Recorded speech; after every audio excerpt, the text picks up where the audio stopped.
자가 되었으니 그러므로 너희가 마게도냐와 아가야에 있는 모든 믿는 자의 본이 되었느니라. 주의 말씀이 너희에게로부터 마게도냐와 아가야에만 들릴 뿐 아니라 하나님을 향하는 너희 믿음의 소문이 각처에 퍼졌으므로 우리는 아무 말도 할 것이 없노라.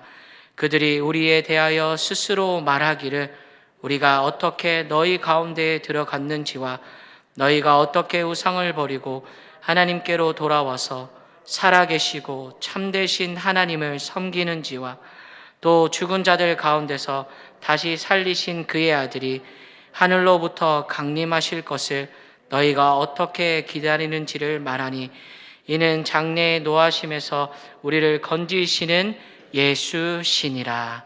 아멘. 오늘도 하나님을 사랑하는 마음과 예배를 사모하는 마음으로 귀한 예배 자리에 나오신 여러분들을 환영하고 축복합니다. 이 시간 하나님의 사랑과 은혜를 누리는 귀한 시간이 될 수 있기를 간절히 소원합니다. 지난번 설교에서 사도 바울은 디모데를 통해 환난과 고통 가운데 살아가고 있지만 예수 그리스도를 향한 믿음을 잃지 않고 굳건하게 신앙을 지켜나가고 있던 데살로니가 교인들의 소식을 듣게 되었다는 이야기를 했었습니다. 그렇게 사도 바울은 데살로니가 교인들을 위로하고 격려하기 위해서 처음으로 편지를 쓰게 되는데요. 사도 바울은 편지의 서두에서부터 감사와 기도라는 이 두 가지 단어를 사용함으로써 데살로니가 교인들에게 위로와 격려의 말을 전합니다. 그리고 사도 바울은 디모데가 전해준 데살로니가 교인들의 모습들을 통해서 하나님께 감사할 이유들을 발견하게 되는데요. 사실 사도 바울은 데살로니가 지역에서 오랜 시간 동안 데살로니가 교인들과 함께 하지 못한 채 떠나야 했기 때문에 데살로니가 교인들을 잘 양육하지 못하고 가장 신앙의 기초가 되는 부분만을 가르칠 수밖에 없었습니다. 그래서 이 데살로니가 교인들은 예수님에 대한 지식도 충분하지 않고 성숙한 신앙의 지식들을 갖추고 있지 못한 신앙의 초보자들이었습니다. 그럼에도 불구하고 사도 바울이 발견한 데살로니가 교인들의 모습은 너무나 놀라웠습니다. 3절 말씀에 보면 사도 바울은 이렇게 고백하고 있습니다. 너희의 믿음의 역사와 사랑의 수고와 우리 주 예수 그리스도에 대한 소망의 인내를 우리 하나님 아버지 앞에서 끊임없이 기억함이니. 아멘.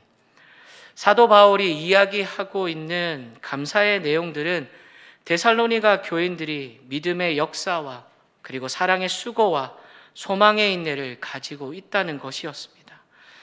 여기서 우리는 익숙한 단어들이 있음을 알 수가 있는데요. 그 단어들은 무엇입니까? 바로 믿음과 사랑과 소망입니다. 바울은 이 믿음과 사랑과 소망 이 세 가지를 최고 중요한 덕목으로 여겼습니다. 데살로니가 교인들은 사도 바울이 중요하게 생각하는 이 세 가지 덕목을 가지고 신앙생활을 이어나가고 있었던 것입니다. 그럼 사도 바울이 하나님께 감사하고 있는 데살로니가 교인들의 믿음의 역사와 그리고 사랑의 수고와 소망의 인내는 무엇일까요? 먼저 사도 바울이 감사하고 있는 이 믿음의 역사란 예수 그리스도에 대한 복음을 듣고 예수 그리스도를 믿음과 동시에 예수 그리스도가 유일한 진리라는 확신을 가졌다는 것을 의미합니다. 이 말을 바울은 8절에서 10절 말씀에서 좀 더 자세하게 풀어내고 있는데요. 제가 말씀을 읽어드리겠습니다. 주의 말씀이 너희에게로부터 마게도냐와 아가야에만 들릴 뿐 아니라 하나님을 향하는 너희 믿음의 소문이 각처에 퍼졌으므로 우리는 아무 말도 할 것이 없노라. 그들이 우리에 대하여 스스로 말하기를 우리가 어떻게 너희 가운데에 들어갔는지와 너희가 어떻게 우상을 버리고 하나님께로 돌아와서 살아계시고 참되신 하나님을 섬기는지와 또 죽은 자들 가운데서 다시 살리신 그의 아들이 하늘로부터 강림하실 것을 너희가 어떻게 기다리는지를 말하니 이는 장래의 노하심에서 우리를 건지시는 예수시니라. 아멘. 사도 바울은 이 말씀에서 데살로니가 교인들이 하나님을 향하는 믿음의 소문이 각처에 퍼졌다고 이야기합니다. 그럼 사도 바울이 데살로니가 교인들에게서 발견한 이 믿음의 역사란 것은 무엇일까요? 당시 로마는 종교에 대해서는 관용 정책을 펼치고 있었습니다. 자신이 태어나고 자란 동네에서 믿는 신을 믿도록 허락해 주었다는 것입니다. 하지만 여기에 조건이 하나 붙어 있었는데요. 그것은 바로 자신들의 로마 황제를 숭배하는 일이었습니다. 그런데 기독교는 하나님 외에는 다른 신을 숭배하지 않는 유일신 신앙을 가지고 있는 종교입니다. 그렇기 때문에 황제 숭배란 그리스도인들에게 있을 수가 없는 일입니다. 그래서 이러한 것들을 거부하는 것이 당연했습니다. 그리고 또 로마 입장에서 볼 때에는 예수님이란 이 존재는 십자가 형벌을 받은 죄인일 뿐입니다. 십자가형은 악독한 범죄자들이나 또 로마에 반하는 반역자들 그리고 정치범들이 받는 최악의 형벌이었습니다.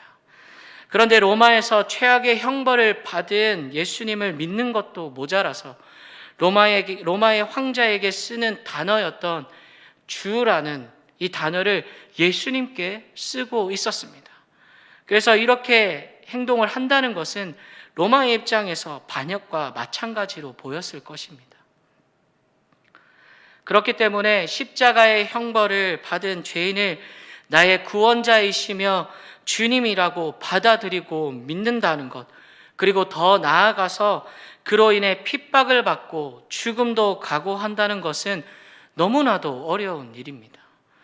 하지만 데살로니가 교인들은 바울이 데살로니가 지역에서 전했던 복음의 메시지를 듣고 예수님을 나의 구원자이자 주님이라고 받아들였습니다. 그리고 그들에게 주어진 핍박과 죽음도 견디어냈습니다. 믿음의 역사란 바로 예수 그리스도를 나를 구원하신 구원자이시며 나의 주님이심이 진심으로 믿어지고 고백되어지는 것입니다. 더 나아가서는 믿지 못할 일들이 믿어지고 확신이 되는 것입니다. 그리고 이러한 데살로니가 교인들의 믿음의 역사가 사도 바울의 첫 번째 감사 이유였습니다. 여러분들은 어떻습니까? 예수 그리스도가 나의 구원자이시며 주님이심이 진심으로 믿어지고 고백되어 있습니까? 어떠한 방해와 핍박과 죽음이라는 두려움이 그들을 괴롭힌다고 해도 끝까지 주님을 향한 진심 어린 믿음과 고백을 포기하지 않고 살았던 이 데살로니가 교인들처럼 우리 김해교회 성도님들도 이러한 삶을 살아가실 수 있기를 간절히 소원합니다. 사도 바울은 두 번째 감사의 이유를 사랑의 수고라고 고백하고 있습니다. 이 말은 사랑으로 인해 수고를 했다는 말입니다. 사랑으로 인해 자신에게 오는 고난과 불편을 감수했다는 것입니다. 이것이 예수 그리스도의 사랑입니다. 그리고 이 사랑을 데살로니가 교인들이 본받아 살아가고 있었습니다. 예수님께서는 이 세상을 너무나 사랑하신 결과로 이 땅에 오셔서 수많은 고난을 당하시고 마지막에는 십자가에 달려 죽임을 당하셨습니다. 남을 대신해 죽는다는 것은 희생입니다. 데살로니가 교인들은 바울에게서 자신들 한 사람 한 사람을 위해 희생하신 예수님의 사랑에 대해 들었습니다. 그리고 이러한 예수님의 사랑을 데살로니가 교인들은 본받았고 두 가지의 모습으로 나타나게 되었습니다. 하나는 예수님을 믿는다는 이유 하나로 핍박과 고난을 받는 것을 예수님을 사랑하는 마음 하나로 기꺼이 감당해냈습니다. 사실 처음에는 핍박이 그렇게 죽을 정도는 아니었다고 합니다. 그냥 뺨을 때리는 정도로만 끝이 났습니다. 그럼에도 불구하고 예수 그리스도를 향한 믿음을 포기하지 않는 사람들 때문에 형벌의 수위는 점점 더 높아져만 갔습니다. 그렇게 점점 더 형벌의 수위가 높아지다 보니까 결국 죽임을 당하는 형벌까지 가게 된 것입니다. 죽음 앞에서 당연히 두려운 마음이 생기고 그로 인해 살고 싶다는 간절한 마음이 생깁니다. 데살로니가 교인들은 이러한 죽음 앞에서 분명 무섭고 두려웠을 것입니다. 예수님을 향한 신앙을 포기하고 싶었을지도 모릅니다. 하지만 그럼에도 불구하고 데살로니가 교인들은 죽음이라는 두려움 앞에 움츠려 들지 않고 당당히 예수님을 향한 신앙을 포기하거나 도망가지 않았습니다. 왜냐하면 예수님을 향한 사랑이 컸기 때문입니다. 사랑은 우리의 눈을 가리게 만듭니다. 그래서 두려운 마음도 사라지게 하고 죽음도 각오할 수 있게 만드는 힘이 있습니다. 이러한 사랑의 힘이 있었기에 우리 예수님도 그리고 데살로니가 교인들도 죽음 앞에 당당해질 수 있었습니다. 우리도 이러한 사랑을 가진 신앙인들이 될 수 있길 바랍니다. 그리고 예수님의 사랑을 본받은 데살로니가 교인들에게 나타난 나머지 한 가지 모습은 바로 자신이 받은 사랑을 이웃들에게 흘려보내는 일이었습니다. 당시 로마에는 후견인, 피후견인 제도가 있었는데요. 이 제도는 일종의 계약적인 보호관계라고 보시면 되겠습니다. 한 사람이 힘이 있는 후견인과 계약을 맺게 되면 그때부터 후견인이 피후견인에 대한 법적인 후원과 그리고 경제적인 후원을 담당하고 끝까지 책임져 주었다고 합니다. 그래서 당시 로마인들은 자신의 명예와 생계를 책임져 줄 후견인을 잘 만나서 인생을 즐길 수 있기를 바랐습니다. 다른 지역에 있는 사람들은 로마로 가기를 바랐습니다. 하지만 데살로니가 교인들은 이러한 제도를 바라거나 원하지 않고 열심히 돈을 벌어서 자신의 생계를 자기 자신이 책임지고 더 나아가서는 어려운 이웃들을 도왔습니다. 분명히 높은 지위를 가진 후견인을 잘 만나면 내 모든 인생이 펴고 편할 수 있음에도 불구하고 예수 그리스도의 사랑을 흘려보내는 수고를 했습니다. 사람들이 보기에 얼마나 어리석은 일이겠습니까? 내가 잘 먹고 잘 사는 것, 나 자신을 사랑하는 것이 가장 중요한 우선순위가 아니라 남을 사랑하고 또 그들에게 주님의 사랑을 흘려보내는 것이 가장 중요한 우선순위가 되었다는 것은 참된 그리스도인의 모습을 가졌다는 것입니다. 우리만 잘 먹고 잘 사는 것이 아닌 남들에게 사랑을 베풀어 주는 그러한 참된 그리스도인의 삶이 우리의 삶이 될 수 있도록 노력할 수 있기를 간절히 소원합니다. 마지막으로 사도 바울은 데살로니가 교인들에게서 소망의 인내에 대해 감사하고 있습니다. 당시 사람들은 예수님의 재림이 금방 이루어질 것이라고 생각을 하고 또 그렇게 가르치고 있었습니다. 그래서 그들은 이러한 희망을 가지고 예수를 믿는다는 이유 하나로 고난을 받아도 죽음을 앞두고 있어도 예수님을 향한 신앙을 끝까지 포기하지 않고 지켜나가고 있었습니다. 하지만 이상하게도 예수님의 재림은 사람들의 생각만큼이나 금방 이루어지지 않았습니다. 그래서 사람들은 이러한 희망을 조금씩 잃어가면서 자신들이 당하는 고난을 감당하기 힘들어지고 또 지쳐가기 시작합니다. 그래서 개중에는 신앙을 포기하고 신앙의 공동체를 떠나가는 사람들이 계속해서 생겨나기 시작했습니다. 하지만 이러한 희망이 사라져감에도 불구하고 예수님을 향한 신앙을 계속해서 지켜나가는 사람들도 있었습니다. 이 사람들은 대체 무엇이 있었기에 이 신앙을 계속해서 지켜나갈 수 있었을까요? 바로 분명 그들이 구원받을 것이라는 소망이 있었기 때문입니다. 그런데 이 소망은 지금 내가 당하고 있는 고난이 언젠가 지나갈 것이라고 하는 자그마한 소원이 아닙니다. 예수 그리스도가 다시금 이 땅에 오셔서 우리를 구원해 주실 것이라는 강력한 확신과 믿음 그 자체인 것입니다. 더 나아가서는 예수님께서 다시 오실 때까지 나의 믿음을 지켜나가며 예수님의 사랑을 나누어 주며 다시 오실 예수님에 대한 소망을 가지고 살아가면서 구원이 이루어질 것이라 믿었습니다. 그래서 이러한 소망을 가진 데살로니가 교인들은 어떠한 고난의 순간에도, 어떠한 회유에도, 지금 당장 예수님이 이 땅에 오시지 않아도 흔들리지 않는 확고한 신앙을 가지고 살아갈 수 있었던 것입니다.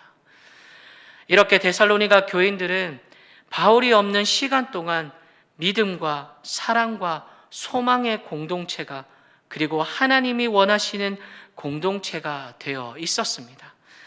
데살로니가 교인들이 뿌리 깊은 믿음을 가진 것은 아니었지만 예수님을 영접하고 나서는 그들이 가지고 있던 생각과 습관들을 모두 버려버리고 거룩한 삶을 살아내고 있는 거룩한 공동체의 모습이 되어 있었습니다.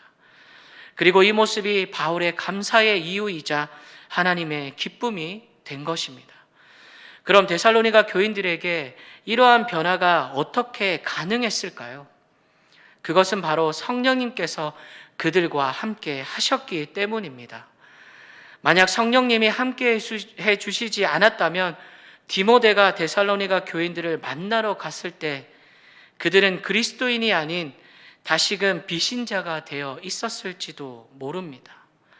믿음과 사랑과 소망의 삶도 없었을 것이고 또 이러한 삶을 살아가는 공동체도 이루지 못한 채 마게도냐와 아가야뿐만 아니라 모든 신앙인들, 그리고 현재 우리에게 있어 신앙인의 모델이 되지 못했을 것입니다. 데살로니가 교인들과 마찬가지로 우리도 성령님의 역사하심과 함께 믿음과 사랑과 소망의 거룩한 삶을 살아가도록, 더 나아가서는 거룩한 공동체로 세워져 가야 합니다. 성령님이 함께 하시지 않으시면 우리의 믿음은 방해의 요소들이 있을 때마다 금방 포기되어지고 우리의 사랑은 이웃들에게 흘러가지 않고 나 자신에게만 향해 있게 되며 우리의 소망은 확신이 아니라 불신으로 바뀌게 될 것입니다. 그렇기에 우리는 삶을 살아가면서 성령님이 함께 하실 수 있도록 언제나 기도해야 합니다. 그리고 성령님의 인도하심을 받아 살아가야 합니다. 그랬을 때 우리의 삶에 성령님께서 함께 하실 것이고 그로 인해 믿음의 역사가 일어나고 사랑의 수고가 주변에 있는 모든 이웃들에게 흘러가며 하나님 나라에 대한 소망이 이루어질 것입니다. 이러한 삶이 우리 김해교회 모든 성도님들의 삶이 될 수 있기를 간절히 소원합니다. 이 시간 함께 기도하며 나아가기를 원합니다. 데살로니가 교인들에게 함께 하신 성령님의 능력을 사모합니다. 우리에게 역사하여 주시고 그로 인해 믿음과 사랑과 소망의 결과물들로 인해 우리의 삶이 거룩한 삶이 될 수 있기를, 더 나아가서는 거룩한 공동체를 세워나갈 수 있기를 하나님께서 인도해 달라고